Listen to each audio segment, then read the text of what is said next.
तो बताओ कैसा भाई बताओ।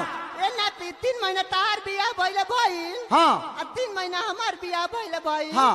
जोड़ा ना ए नाती का महीना भइल। 3 3 3 6। ए नाती 3 महीना का लइको ना। तोहर पतली कमर तोहर तिरछी नजर दिल कइले बचोरी हो।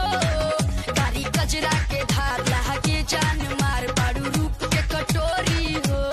ई त हम हइले हई हे कइला गवनवा समरे हाथी सजना जब जाए के रहे लुधियानवा हो।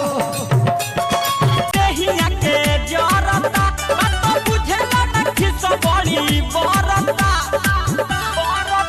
तनी हमर की ओर तू दहकाना पिया चुआ तपस न बेना कहना।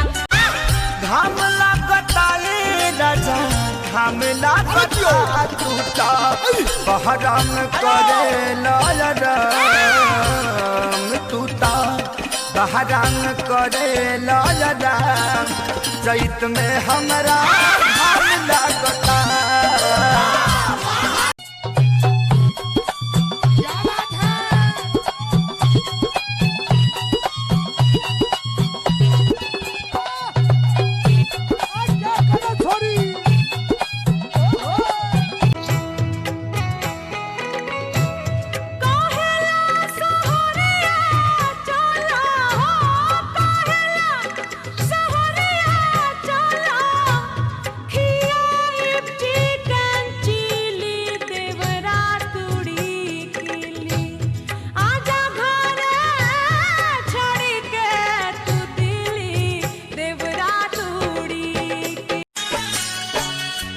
गवना करा के राजा गई विदेशा नया नोहर बानी होई कठिन कलेसा गैला जवन गाल में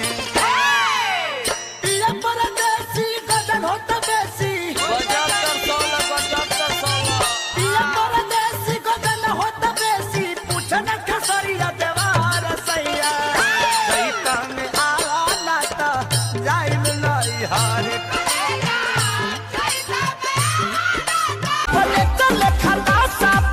अरे बड़ा मजा बूढ़ तू दीवाना कोइले बौरा कहीं का हमारे कराना में तो पगली लिखाइले हमरा से सुंदर थोड़ी मिली। तुहर बतिया लगेला जैसे गोली जैसन तू तो सचा हूँ मैं लगेलू हीरोइन जैसन हम करी तो से प्यार तुझे करेलू इनकार काहे बतिया न मानेलू तू लड़की।